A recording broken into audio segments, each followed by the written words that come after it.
समता को गीता की आत्मा कहा। तो भगवान कह रहे हैं समेकत्व, समभाव में स्थित होकर जो भी इस संसार में हम व्यवहार करते हैं उससे ना हमें पाप लगता है ना हमें पुण्य लगता है। यहाँ पाप जो कहा है ततो युद्धा युज्यस्य, उस ऐसे योग में स्थित होकर तू लग जा, अपने कर्तव्य कर, तो उससे पाप को नहीं प्राप्त होगा। तो पाप पुण्य दोनों है। तो करना क्या है? अब देखो ये जो श्लोक चल रहे हैं 38 पे ये प्रकरण समाप्त किया भगवान ने कर्म का, और 39 में से कर्मयोग शुरू किया। तो कर्मयोग का सबसे पहले भगवान ने कहा, नहीं 39 में मैं कहा ऐसा ते अभियता सांख्य बुद्धि योग, और बुद्धिया युक्त, बुद्धि संबुद्धि से युक्त मनुष्य कर्म बंधन प्रहसी, सारे कर्म बंधनों से छूट जाता है। तो सारे जब कर्म बंधन है उसमें शुभ कर्म भी है अशुभ कर्म भी है। शुभ और अशुभ सब कर्मों के बंधन से जब व्यक्ति मुक्त हो जाता है तो उसको जन्म मृत्यु के चक्र से छूट जाता है। क्योंकि कर्म को भोगने के लिए, किए हुए कर्मों को भोगने के लिए अशुभ कर्म अगर किए हैं तो उसका फल नरक है या प्रतिकूल परिस्थिति है या नीचे की योनियां हैं, शुभ कर्म के ऊपर के लोग हैं या सुख अनुकूल परिस्थिति है। तो सुख और दुख जो अनुकूल परिस्थिति है, प्रतिकूल परिस्थिति है, लाभ हानि जय पराजय, ये हमारे जीवन में भुगतने के लिए हमें कोई जन्म लेना पड़ेगा। तो शुभ अशुभ कर्मों को भोगना पड़ता है। तो भगवान क्या कह रहे हैं, ऐसे कर्म बंधन से मुक्त हो जाएगा कौन? बुद्धि युक्त। फिर कहते हैं बुद्धि युक्त जहातिये उभे सुकृत्य दुष्कृत्य। देखो यहाँ क्लियर कर दिया, सुकृत्य दुष्कृत्य कोई कंफ्यूजन नहीं है। यहाँ तो कोई कह भी सकता 38वें श्लोक में पाप कहा है, लेकिन सुकृत दुष्कृत जब कहा है तो पुण्य और पाप दोनों है। शुभ अशुभ दोनों कर्मों से बुद्धि युक्त जहातिये उभे, उभे मतलब दोनों से। कौन? जो बुद्धि से, समबुद्धि से युक्त व्यक्ति है, इस संसार में पुण्य और पाप दोनों कर्मों से छूट जाता। तो साधना क्या करनी है? साधना करनी है कि हमारा जो स्थिति है वो समता में आ जाए, समभाव में हमारी बुद्धि समबुद्धि हो जाए, बस। लेकिन कहना कितना आसान है। एक शब्द लगा, एक सेकंड। करना कितना मुश्किल है, कितने जन्म लग जाते हैं। जब हमारी अंदर अंतःकरण में अशुभ कर्म से अशुभ वासनाएं और अशुभ संस्कार होते हैं, जो ये मैं शब्द बोल रहा हूँ ये पंचदशी का है। जब अशुभ वासनाएं अशुभ संस्कार होते हैं तो ऐसे मनुष्य की बुद्धि बहिर्मुखी होती है, विषयों में भटकता है।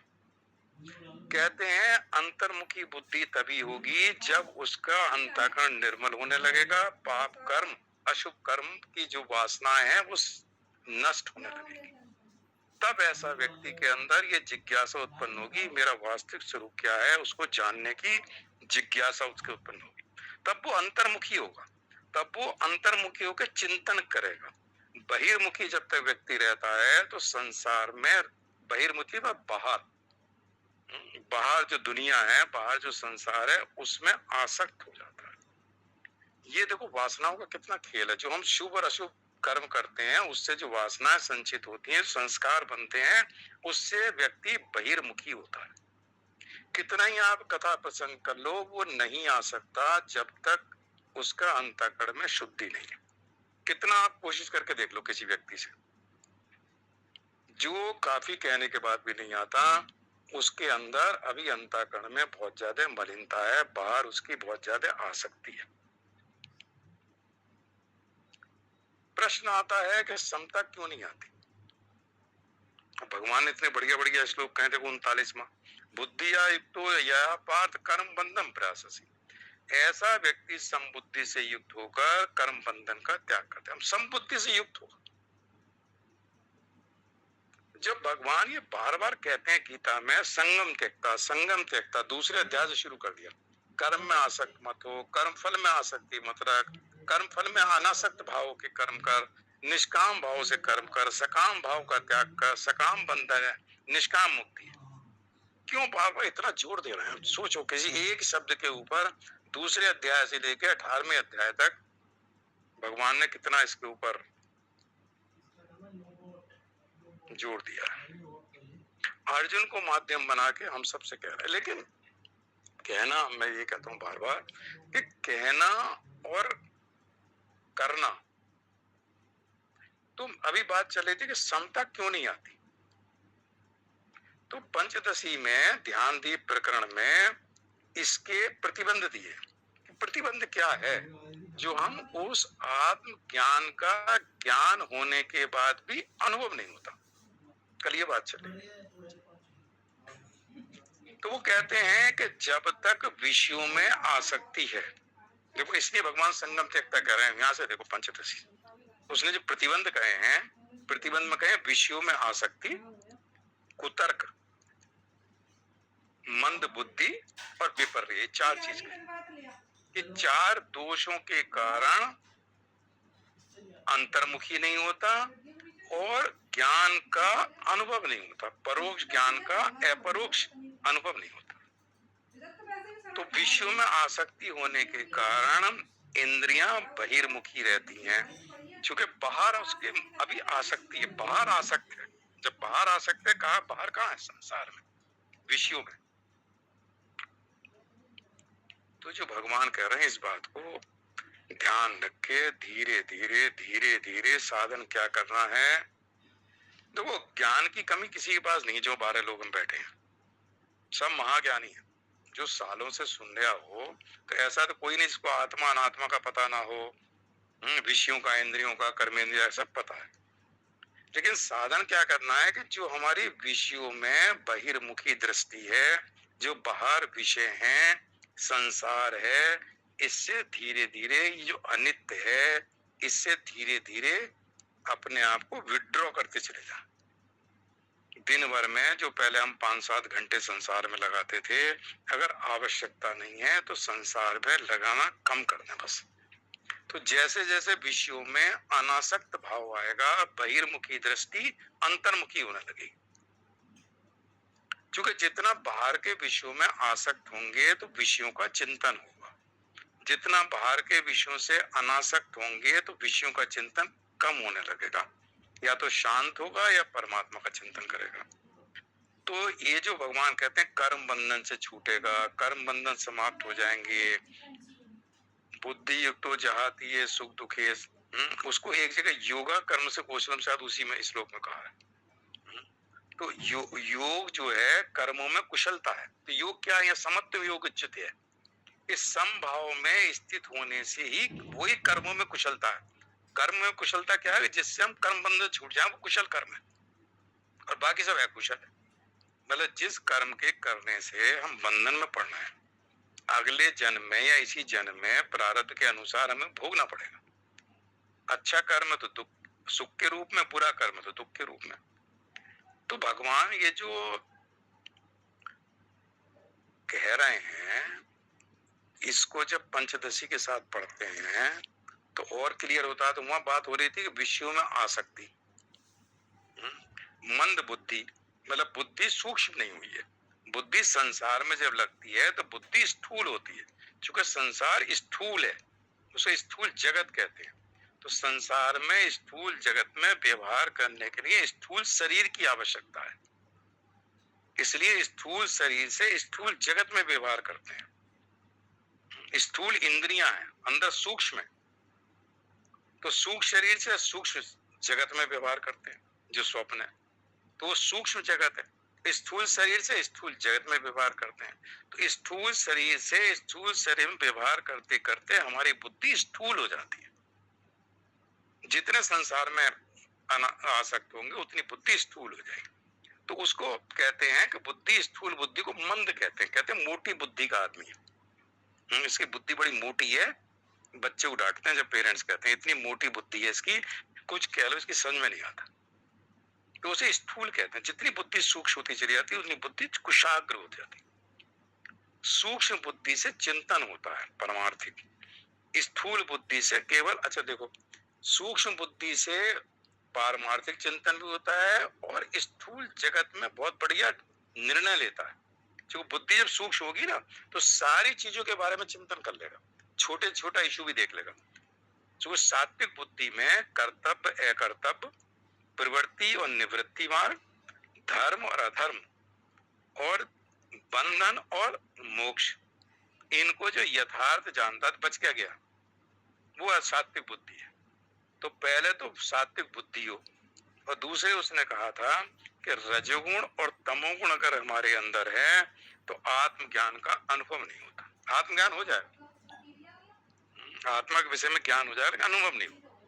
तो वो कहते हैं कि जब हमारे अंदर रजोगुण और तमोगुण कम होते हैं, सतोगुण की वृद्धि होती है, सतोगुण की प्रधानता होती है, तभी आत्मज्ञान और ये जो जिज्ञासा है आत्मा के बारे में और आत्मा का अनुभव होने लगता है।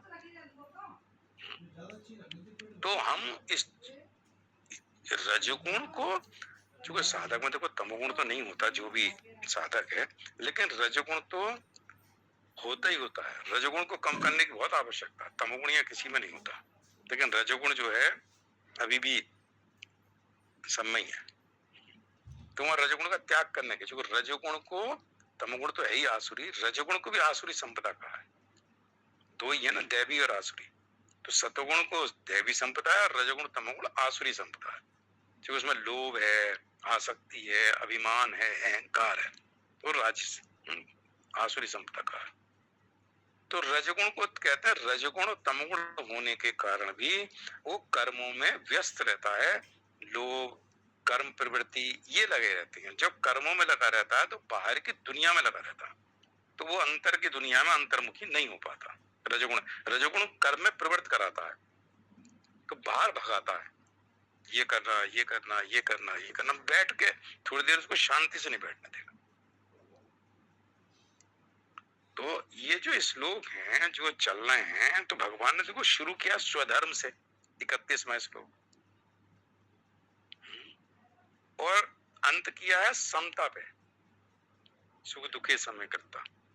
और फिर जब दूसरा प्रकरण शुरू किया कर्मयोग का, जिसको कहते हैं ये मोक्ष शास्त्र है, और उसको धर्म शास्त्र कहा है 31 से 38 तक, और इसको मोक्ष शास्त्र कहा है। तो धर्म के बाद में मोक्ष है, धर्म अर्थ काम मोक्ष। तो धर्म शास्त्र और मोक्ष शास्त्र, धर्म शास्त्र पहले भगवान धर्म की बात की, स्वधर्म से शुरू किया 31वां श्लोक। और ये जो कल एक श्लोक चल गया था, जब कर्मयोग की बात करते हैं 40वें श्लोक में, तो भगवान क्या कहते हैं, स्वल्पमस्य धर्मस्य नेहाभिक्रम नास्तो अस्ति प्रत्यवायो न विद्यते। जो मनुष्य संबुद्धि से रूप धर्म के आरंभ का नाश, ये जो संबुद्धि रूप धर्म है, संबुद्धि को, समता को भगवान ने धर्म कहा। देखो मतलब इन चीजों को देखो ना, मैं आज सुबह सोच रहा था, कल इसी में चर्चा हुई तो सुबह उठते ही पहले यही दिमाग में घुस जाता है, समता। तो समता के ऊपर मैंने देखा कितने बढ़िया बढ़िया श्लोक भगवान कह रहे हैं, समता को धर्म कह रहे हैं। स्वल्प स्वल्प कहते थोड़ा सा भी, अगर जो समता है ना थोड़ी सी, मतलब थोड़ी सी का मतलब है शुरू कर दे बस इस जन्म में, तो उसको भी धर्म कहा भगवान। और उसका कहते हैं नाश नहीं होता, आगे बढ़ेगी, वहां से आगे बढ़ेगी।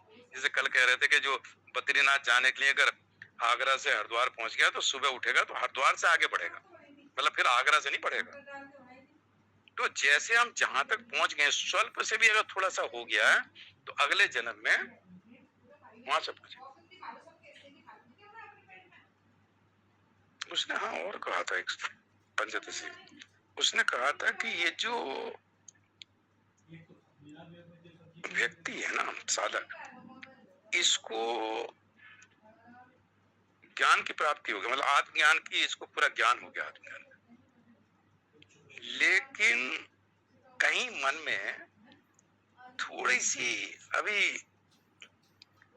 कामना कह लो, या उसने कहा थोड़ा भोग थोड़ी सी है, मतलब भोग बुद्धि है, या थोड़ा सा अभी पूरी तरह से एकदम शांत नहीं हुआ, मतलब एकदम जैसे उसमें स्थिति नहीं हुई है, थोड़ा सा है अभी, मतलब ब्रह्मलोक के अंदर उसके अंदर सुख की भावना है, मतलब मन में ये है कि देखो ब्रह्मलोक में ब्रह्मा जी के कैसा लोक होता होगा, कैसा वहां सुख होता होगा, मतलब ये विचार उसके मन में है मृत्यु के समय, थोड़ा सा ब्रह्मलोक के बारे में। तो कहते हैं ऐसा व्यक्ति जो आत्मज्ञानी हुआ है लेकिन अभी भी ब्रह्मलोक के सुख की इच्छा है, तो ब्रह्मलोक को प्राप्त होता है, भोग नहीं है उसके अंदर, ये था मेरा मतलब।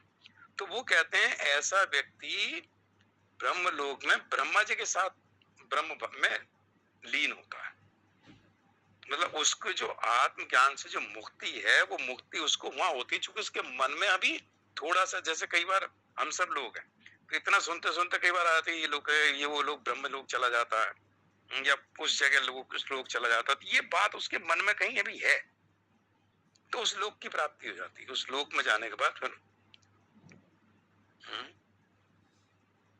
कठोपनिषद में ये शायद कहीं आग में मन था अंत में, कठोपनिषद पे ये वचन चला गया, मतलब उपनिषद में है कि ऐसा व्यक्ति जो संकल्प करता है और जिस लोक के बारे में चिंतन करता है उस लोक को प्राप्त करता है, ये था। संकल्प की सिद्धि होती है और जिस लोक को प्राप्त करना चाहता है उस लोक में चला जाता है।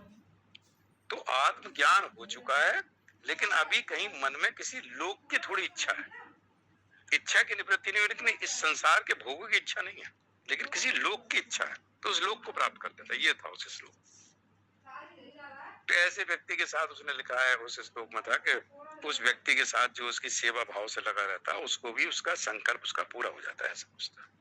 या तो कठोपनिषद मतलब अंत में है, या तो कठोपनिषद में है किसी उपनिषद में, यही मंत्र है।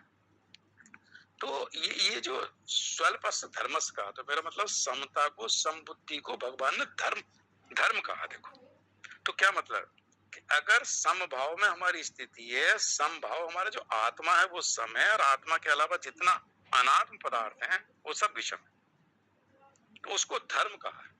तो इसका मतलब अगर समता हमारे अंदर नहीं है, बहिर्मुखी है, संसार में आसक्ति, तो सबको अधर्म कहा है। जो दो ही चीज होंगी ना, तो धर्म होगा या अधर्म होगा।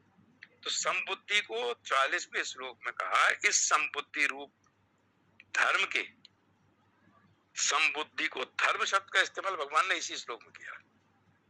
तो इसका मतलब अगर समबुद्धि नहीं है और बुद्धि विषयों में है, बुद्धि में राग द्वेष है, अंतःकरण में राग द्वेष है, तो समता की प्राप्ति नहीं हो सकती। मतलब दो चीज दोनों कंट्राडिक्टरी एक साथ नहीं रह सकती कि समता भी हो जाए और बुद्धि में अंतःकरण में राग द्वेष हो जाए। और राग द्वेष तब तक रहता है जब तक बहिर्मुखी है, संसार में कहीं ना कहीं आसक्त है।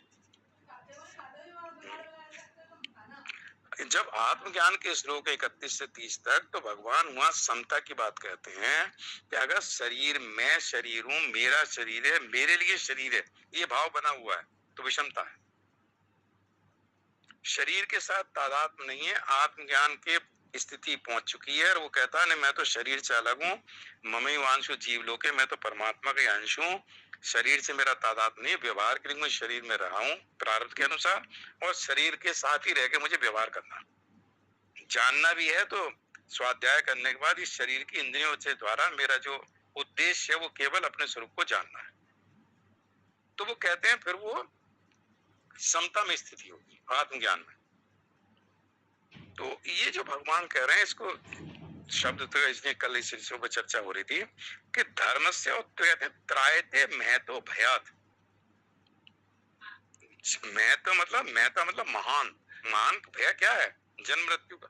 तो जो जन्म मृत्यु का महान भय से उसकी रक्षा कर देता है, ये जो समबुद्धि रूप जो धर्म है, ये अगर उसने आरंभ भी कर दिया, हालांकि उसमें राम सुखदास जी ने लिखा है कि स्वल्पमस्य धर्मस्य का मतलब है कि अगर उसके मन में जिज्ञासा भी हो गई कि मुझे समबुद्धि के लिए प्रयत्न करना है, तो राग द्वेष से छोड़ने, राग द्वेष तो तब तक रहता है, राग इच्छा भी है। जो इच्छा कहा है क्षेत्र के विकार 13वें अध्याय में, वहां राग की जगह इच्छा शब्द का इस्तेमाल किया है। और कई बार हम ये कहते हैं ना, मेरे मन की इच्छा पूरी हो जाए, मेरे मन में ये इच्छा है, इसका मेरे मन की इच्छा क्यों नहीं पूरी हुई, या मेरे मन में ऐसा है, ये इसके अगेंस्ट क्यों कर रहा है दूसरा व्यक्ति। तो ये भी कामना है, मतलब इतनी सूक्ष्म है कि उसका पता नहीं चलता। तो अपनी इच्छा की पूर्ति, जैसे मैं चाहता हूं ऐसा होना चाहिए, मेरे अनुकूल क्यों नहीं हो रहा, कहीं भी आप फंक्शन में जाओ, किसी में हो, तो आदमी कहीं भी भिड़ जाता है कि नहीं ऐसा नहीं, ऐसा करो, दूसरे की नहीं सुनेगा। तो ये जो है कि जैसे मैं कहता हूं वैसे होना चाहिए। तो सबसे खतरनाक वो तो बहुत ही ज्यादा मतलब उसकी स्थिति संसार में क्या बिल्कुल अपनी इच्छा के साथ, मतलब इतना राग है अपनी इच्छा के साथ, इतना जुड़ा हुआ है कि भाई इच्छा के बिना कुछ नहीं, कामना जो है, तो वहां इच्छा का गुड द्वेष कह दिया वहां इच्छा के साथ। तो मेरा मतलब है कि इसको धर्म कहा है, समबुद्धि को। समबुद्धि की कोशिश के लिए जब तक अंतःकरण में राग द्वेष है तब तक समता नहीं आ सकती। राग द्वेष की निवृत्ति करना, जब तक राग द्वेष है तब तक, जब तक हमारा संसार में आसक्ति है, विषयों में आसक्ति है, क्योंकि संसार में एक के साथ राग एक के साथ द्वेष होता है। जब अंतःकरण के राग द्वेष समाप्त हो जाते हैं तो व्यक्ति का ना कहीं राग रहता ना कहीं द्वेष रहता, फिर विषयों का वो खाली विषयों में विचरण कर लेता है अपने शरीर के निर्वाह के लिए, बिना राग द्वेष से रहित होकर। ऐसा व्यक्ति अंतःकरण की प्रसन्नता को प्राप्त होता है। दूसरे अध्याय तो अंतःकरण की प्रसन्नता मतलब अंतःकरण जब निर्मल हो जाता है तो मन प्रसन्न हो जाता है। जो मन है प्रसादा मानसिक तप में कहा है, तो ऐसा व्यक्ति मानसिक तप, मतलब मानसिक तप का क्या है, मन प्रसादा सौम्यत्म, मौनम आत्मरिक्रिया, भाव संशुद्धि रीति तक अंतःकरण के भाव के शुद्ध हो जाते हैं। क्योंकि अंतःकरण इतना निर्मल हो चुका है कि अंतःकरण में राग द्वेष नहीं है। जब राग द्वेष नहीं तो उसके भाव शुद्ध हो जाते हैं, बिल्कुल भाव संशुद्धि, भाव की शुद्धि हो जाती है। तो ये जो श्लोक हैं जो भगवान ने समता के लिए कहे हैं, उसमें आत्मज्ञान की बात भी आ जाती है, कर्मयोग कर्तव्य अकर्तव्य की बात भी आ गई 31 से 38 तक, और कर्मयोग की जो शुरुआत है वहां पे भी भगवान ने स्वल्पमस्य धर्मस्य त्रायते मैं तो भया, कि अगर थोड़ा सा समबुद्धि वाला जो अस्य कह के जो मनुष्य लोक में समबुद्धि रूप धर्म के आरंभ का, तो समता को धर्म का है और विषमता को अधर्म है, क्योंकि जो बचेगा विषमता वो इसका अपोजिट है ना, तो अधर्म। तो धर्म से सुख अनुकूल परिस्थिति है, और इसको भगवान ने फिर यही नहीं कही कि धर्म अनुकूल प्रतिकूल परिस्थिति के चक्कर में फंस जाएगा, तो यहाँ कह दिया त्रायते मैं तो भया। त्रायते मतलब जो तर्ज रक्षा कर लेता है, भयात महान भय से, मैं तो भयात, और महान भय जन्म मरण।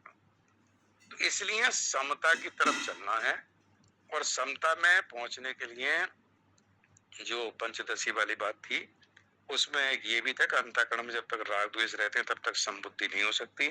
समबुद्धि में चूंकि निर्दोषम समम ब्रह्म का ब्रह्म सम है, चूंकि विषमता में परिवर्तन होते हैं, अभी कुछ है कभी कुछ है।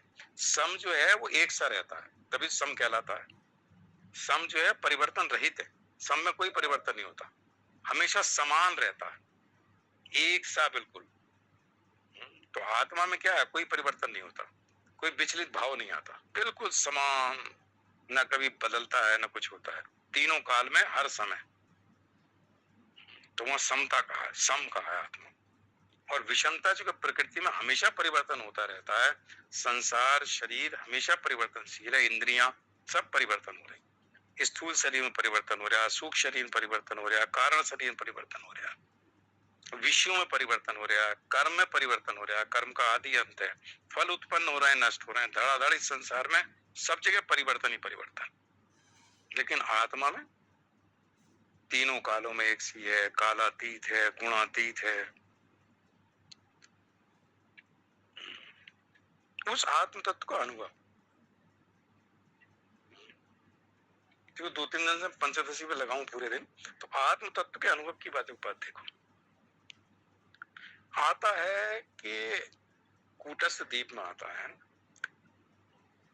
कि जब हमारे कोई विषयों में हम गए, और विषय में जब संसार में बहिर्मुखी हैं तो विषयों में जाएंगे, तो बुद्धि में विषयाकार वृत्ति बनती है। जो विषय आप देखेंगे संसार में उसकी वृत्ति बनेगी बुद्धि में। मतलब आंख ने देखा, तो आंख ने जो देखा वो जो दृश्य है वो अंदर गया, मन के थ्रू अंतःकरण में चला गया, अंतःकरण में बुद्धि की वृत्ति बन जाती, जैसा विषय है वैसा एक उसका फोटो वैसी बुद्धि में बन गया। जो घड़ा देखा तो घड़े का आकार बन गया, तो जो घड़ा बुद्धि है वो घटाकार हो गई, मतलब घटाकार वृत्ति बन गई बुद्धि के अंदर।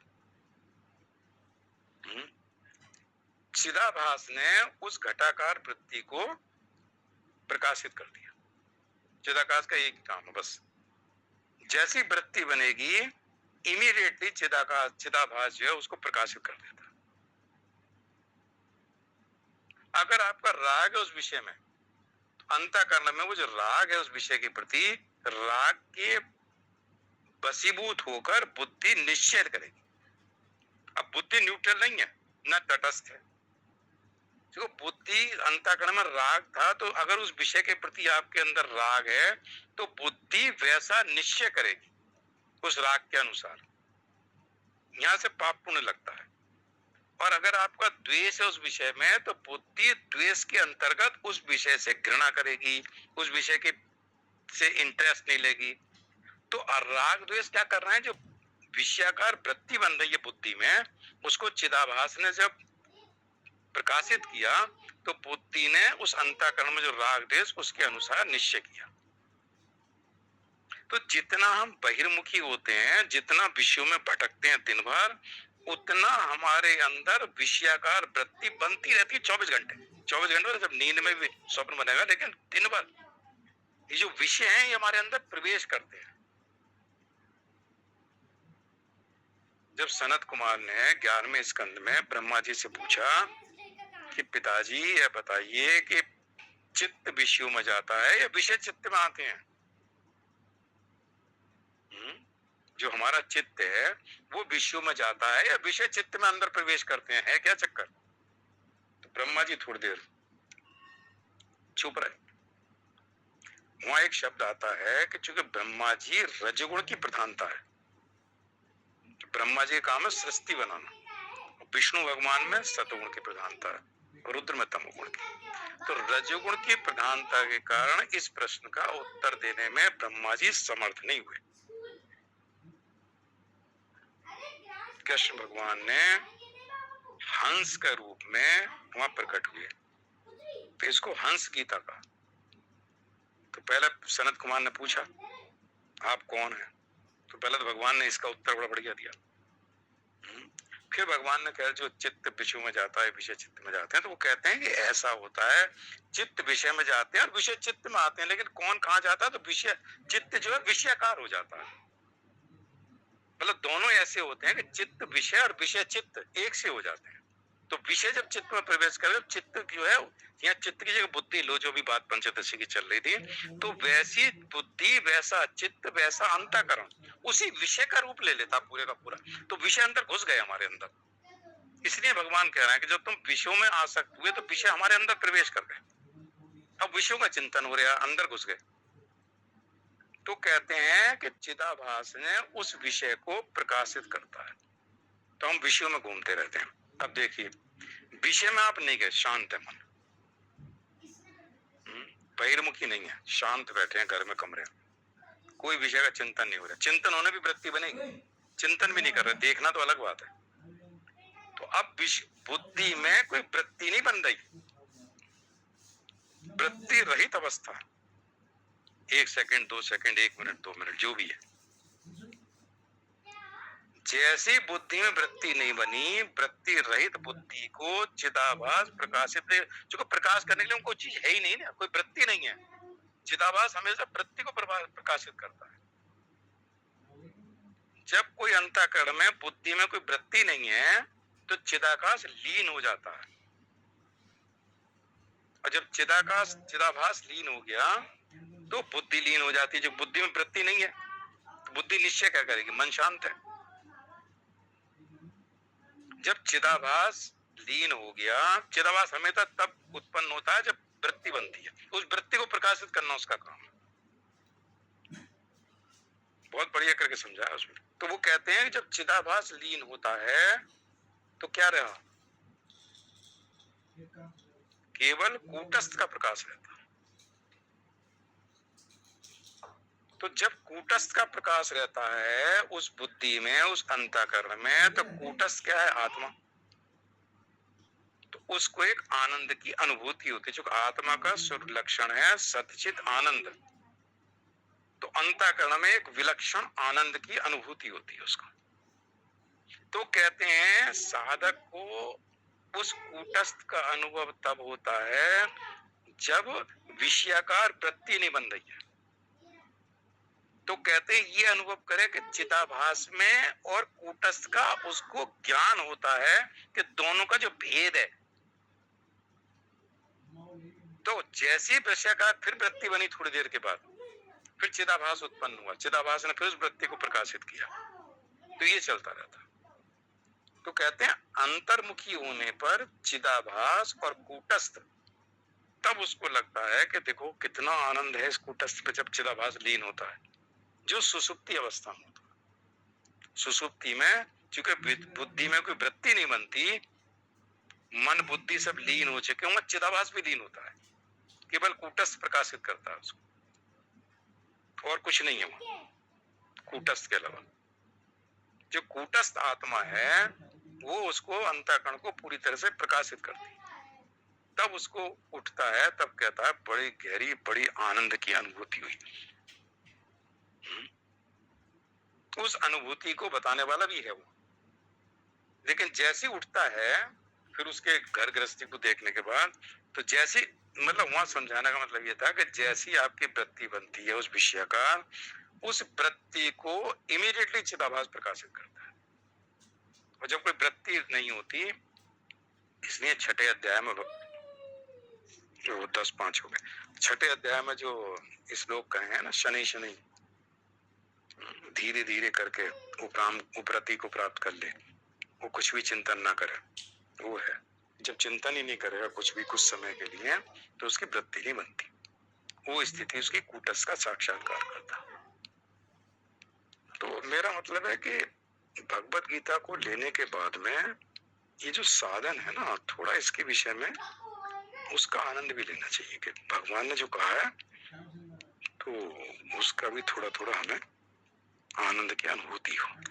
ओम पूर्णमदः पूर्णमिदं पूर्णात् पूर्णमुदच्यते पूर्णस्य पूर्णमादाय पूर्णमेवावशिष्यते। ओम शांति शांति शांति। श्री कृष्णार्पणमस्तु। हरि ओम तत्सत्। हरि ओम तत्सत्। जय जय कृष्ण। हाँ सर।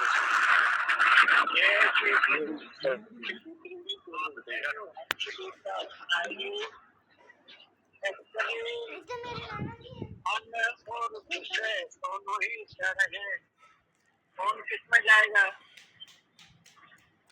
दोनों ही जड़ है, न मन विषय में जाता है न विषय मन में आता है। चेतन के प्रकाश से दोनों प्रकाशित होते हैं, तो दोनों का दर्शन होता है। जब मन निर्विषय होगा तो उसका नाम चित्त हो जाएगा, मन नहीं जाएगा। जो है